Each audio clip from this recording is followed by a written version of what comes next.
देश में पिछले 20 सालों से अपने खोजी पत्रकारिता के लिए मशहूर तरुण तेजपाल पर इस बार संगीन आरोप लगे हैं। आरोप लगाया है एक लड़की ने जो तहलका में रिपोर्टर है। आरोप लगाया उस लड़की ने जो तरुण तेजपाल की बेटी की दोस्त है। आरोप लगाया उस लड़की ने, उसके पिता भी तरुण तेजपाल के दोस्त हैं। और आरोप इतने संगीन हैं, हम लगातार सुबह से आपको बता भी रहे हैं, खबरें दिखा रहे हैं। और उस आरोप के बाद तरुण तेजपाल ने माफीनामा लिखकर भेजा है मेल पर तहलका के कर्मचारियों को, और साथ में यह भी 6 महीने के लिए संपादक पद से हटने का फैसला किया है। लेकिन सवाल ये, क्या इस फैसले के बाद तरुण तेजपाल को माफ कर दिया जाना चाहिए, या कानूनी तौर पर उस लड़की के आरोपों के बाद, तरुण तेजपाल के कबूलनामे के बाद उनके खिलाफ मामला बनता है? क्योंकि गोवा पुलिस ने, गोवा सरकार ने प्राथमिक जांच के आदेश दे दिए हैं। आने वाले दिनों में जो होगा हम देखेंगे। लेकिन सवाल इसी पर, और हमारे साथ कुछ मेहमान हैं स्टूडियो में। हमारे साथ विनोद शर्मा है मुंबई से, शोभा डे, साइना एनसी और कुछ पत्रकार। सबसे पहला सवाल विनोद जी, आपने सुना शोभा डे ने जो कहा, केटीएस तुलसी ने भी कहा। केटीएस तुलसी ने कहा कि पहली बार या बहुत कम मामलों में होता है कोई अपने गुनाह कबूल करता है। यहां तरुण तेजपाल ने एक्सेप्ट किया है कि उन्होंने गलती की और उन्होंने रेस्पॉन्सिबिलिटी ली और 6 महीने के लिए संपादक पद से हट गए। क्या ये भी मेरी नजर में, जहां तक मेरी याददाश्त है, ये भी पहली बार हुआ है कि एक बहुत यंग लड़की ने, जो जर्नलिस्ट है, उसने इतने सीनियर जर्नलिस्ट को, जिसका कि बहुत नाम और काम है, उस पर ही आरोप लगाया है। तो वो भी एक पहला नमूना है। रही बात उनका कि उन्होंने लिख के मान लिया इस बात को कि उनसे ये गलती हुई है, ये कबूले जुर्म है। Law is blind. तुलसी साहब इस बात को जानते हैं। ये कोई ऐड नहीं करता उसकी प्रेस्टीज में। सर्कमस्टेंसेस डिफरेंट थे। जहां तक हमें जानकारी मिली है, जो आरोपी है उसने, जिस पे आरोप लगे, उसकी बेटी को ये सबसे पहले ये बात बताई, और उसके चलते बहुत ही अंतर्द्वंद पैदा हुआ उस ऑर्गेनाइजेशन में, और उनके पास कोई चारा नहीं था। उनको ये लगा कि चिट्ठी लिखकर ये बात खत्म हो जाएगी। लेकिन ये बदकिस्मती से बात खत्म होने वाली नहीं है, उनकी बदकिस्मती से। क्योंकि अगर ये बात खत्म हो जाएगी तो बार बार ऐसे प्रकरण होंगे। और रही बात विपक्ष की और रूलिंग पार्टी की, देखिए मैं ये भी देख रहा हूं कि विपक्ष इसको एक दूसरा स्वरूप देने की कोशिश कर रहा है। मैं समझता हूं इस इंसिडेंट को पॉलिटिसाइज ना किया जाए, क्योंकि ये एक लड़की की अस्मिता का सवाल है, ये उसके अधिकारों का सवाल है, इसलिए इसको और उसके अधिकार।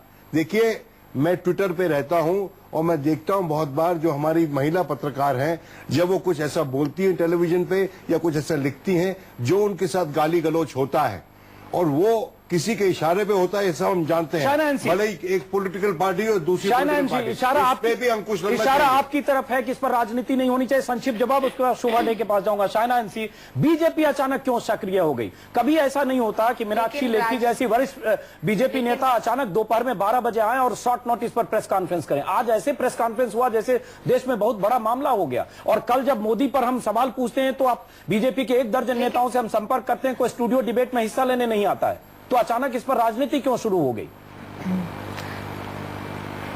लेकिन राजनीति कौन कर रहा है? एक बेबुनियाद एलिगेशन को आप इक्वेट करेंगे, जहां एक लड़की जो उनकी सहेली के पिताजी जो उनके साथ शोषण करते हैं, तो क्या हम ये नहीं उम्मीद कर सकते हैं कि फोर्थ स्टेट यानी कि मीडिया से थोड़ी तो जिम्मेदारी या फिर थोड़ा जो मॉरल हाई ग्राउंड की वो तहलका बात करती है, क्या हम ये उम्मीद नहीं कर सकते हैं? लेकिन ये हाई मॉरल ग्राउंड मोदी के मामले में भी होना चाहिए, क्योंकि पार्टी उसे डिफरेंस बीजेपी है, चाल चरित्र चेहरे वाली पार्टी है। ये मोरल ग्राउंड वहां कब जाता है जब अमित शाह से सवाल पूछते हैं। हमारे रिपोर्टर आगरा में 20 सवाल का सामना किए बगैर अमित शाह कार में बैठ जाते हैं। बीजेपी के नेता हमारे स्टूडियो डिबेट में हिस्सा नहीं लेते। मोरल ग्राउंड वहां भी है शाइना एनसी जी।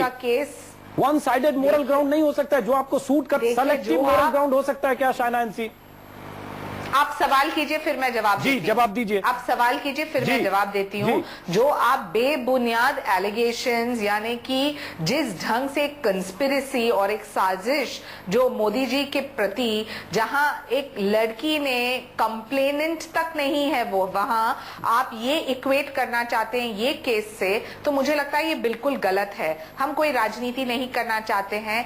कॉर्पोरेट जगत हो या मीडिया के जगत हो, जहां एक लड़की के साथ शोषण हो, और खास तौर से यहाँ केस क्यों इतना हाईलाइट हो चुका है, क्योंकि ये लड़की ने जब ये लिखित रूप में दिया तो तरुण तेजपाल सिर्फ कहते हैं कि वो माफी मांगते हैं और 6 महीने के लिए पद से हटते हैं। पद से हटने से क्या उनकी जो कैरेक्टर है वो क्या बदलेगा? चलिए और अपनी बात शोभा चौधरी ने अपनी बात के शोभा आपके पास आ रहा है, ठीक है राजलक्ष्मी, एक मिनट मुझे आपके पास आऊंगा शोभा डे और हाईलाइट करने की आवश्यकता है। ठीक है राजलक्ष्मी, एक सवाल ये भी उठता है, तहलका या मीडिया, हमारा काम है हम दूसरों को एक्सपोज करते हैं, हर समय किसी की गलती बताते हैं, गुनाह बताते हैं, लेकिन जब हम पर इल्जाम लगता है, शोभा चौधरी अगर रंजीत चौधरी का माफ करें रंजीत सिन्हा जो सीबीआई चीफ है एक बयान पर कहती है कि उनको उनकी नौकरी चली जानी चाहिए, और जब उनसे सवाल पूछा जाता है तो वो तलखी से अगर मीडिया से कहती हैं are you the aggrieved party, इसका मतलब हम पार्टी नहीं है इसलिए हम सवाल नहीं पूछ सकते, तो ये डबल स्टैंडर्ड है या नहीं है? ये देखिए, ये मतलब इंडिविजुअल्स का इशू नहीं है, शायद शोभा चौधरी का हो या तरुण तेजपाल का हो, तो ये एक इंडिविजुअल से हमें थोड़ा हट के हमें जो है देखना चाहिए।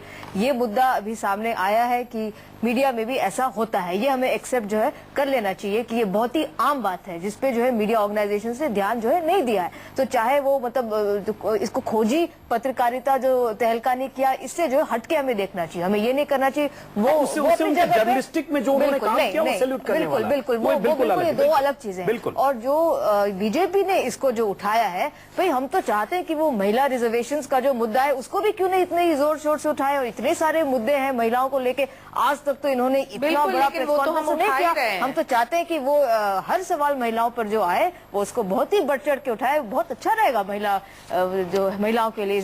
चलिए पॉलिटिकल बात करने के लिए शायद हमारे पास वक्त कम है। शोभा डे आपके पास फिर से आते हैं। विनोद जी आप जो सवाल पूछना चाहेंगे मैं आपके पास आऊंगा। एक सेकंड, शोभा से एक सवाल लेता हूं।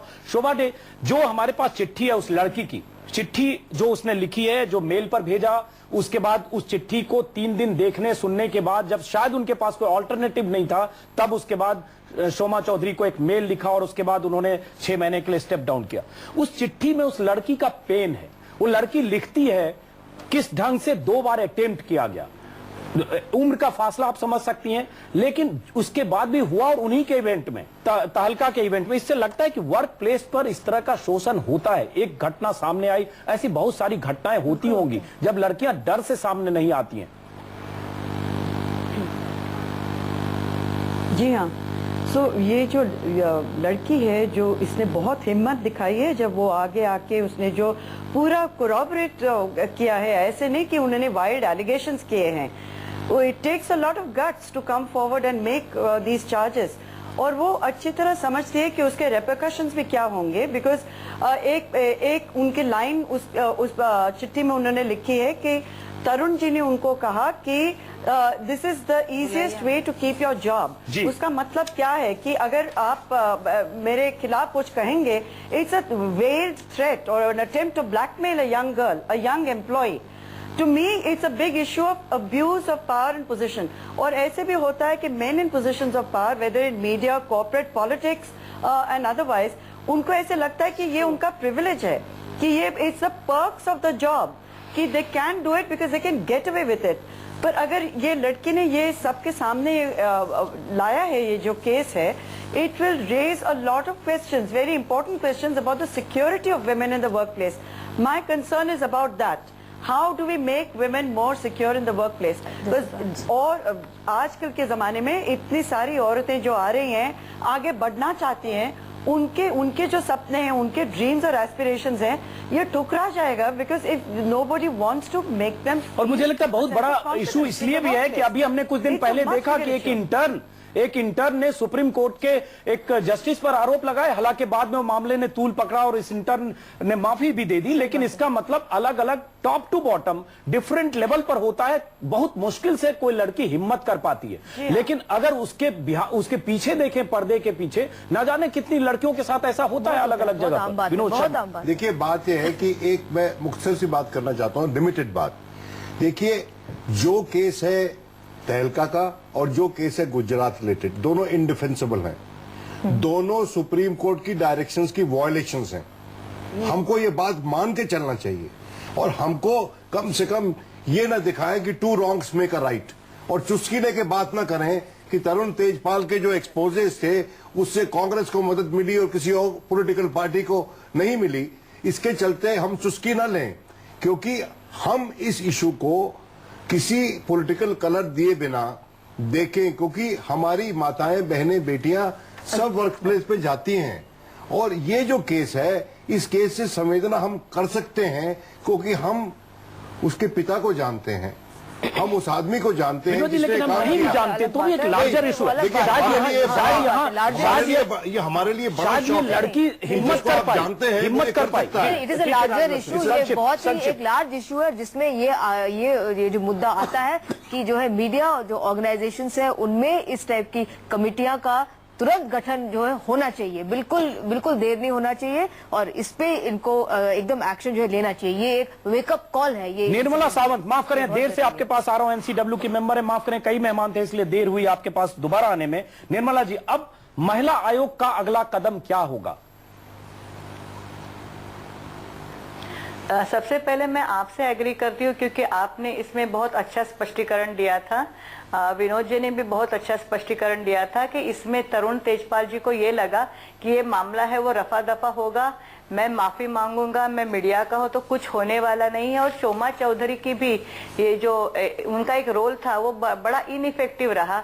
अगर वो खुद महिला है और इतना, अगर आप उसके मेल्स वगैरह देखेंगे उसमें वो पीड़ित आती है तो उन्होंने ऑन द कॉन्ट उनको एनकरेज करना चाहिए था। और मैं पैनलिस्ट को बोल रही, कुछ लोग बोलते कि यौन शोषण का है और सेक्सुअल हैरेसमेंट वर्क प्लेस में कमेटी बिठानी चाहिए, यहाँ तक नहीं है ये, इसमें तो सीधी एफआईआर होनी चाहिए, अरेस्ट होनी चाहिए, because there is a confession and offence is already taken place, तो पुलिस ने करना चाहिए। अब आपने पूछा कि हमने तो ऑलरेडी सो मोटो लिया है और प्रेस काउंसिल को लिखा है, उसके बाद जब हमको उनकी मेल मिली and there is one third party NGO ने भी हमारे यहाँ तकरार की है एफआईआर की, तो already return to the police to take proper action. चलिए केटीएस तुलसी जी, अगर दिल्ली में कोई गुंजाइश है क्या, दिल्ली में 0 एफआईआर करके उसके बाद मामला गोवा ट्रांसफर किया जाता है, या कानूनी तौर पर अब इस मामले में क्या हो सकता है? मैं फिर इसलिए पूछना चाहूंगा, कुछ नए दर्शक आए होंगे, अगर कहीं ऐसा हुआ कि वो लड़की चाहे सामाजिक वजह से, पारिवारिक वजह से, किसी और वजह से, अगर वो एफआईआर नहीं करना चाहती है लेकिन जो आरोपी है अपना अपराध कबूल कर चुका है, तो इसमें कानून क्या कहता है और क्या कुछ हो सकता है? केटीएस तुलसी। इसमें कार्रवाई बाकायदा हो सकती है और सिर्फ ये है कि ये एक बड़ा रेयर इंस्टेंस है जिसमें कि मुल्जिम जिसके खिलाफ आरोप लग रहा है वो सच बोलने की कोशिश करता है। भारत में अदालतों में सच बोलते नहीं हैं, कोई भी मुल्जिम अपना जुर्म कबूल करता नहीं है। इन्होंने कबूल किया। I feel atonement cannot be just in words. These are his words. ये बताइए, बोले उन्होंने पकड़े कहा, गए, I must do बहुत पकड़े नहीं penance जाते। that lacerates me. पकड़े गए Tulsi ji. I must recuse myself from editorship. कौन करते हैं? लेकिन ये जैसे करके लोग जेल में बैठे हुए हैं वो नहीं मानते। भारत में कोई अपना जुर्म कबूल नहीं करता है, ये कबूल कर रहे हैं। मिटिगेट मत करिए। लेकिन शोभा डे, चलिए तुलसी जी, आप एक बात कह रहे हैं कि उन्होंने जुर्म कबूल किया तो एक तरह से माना जाए कि बहुत बड़ा काम किया।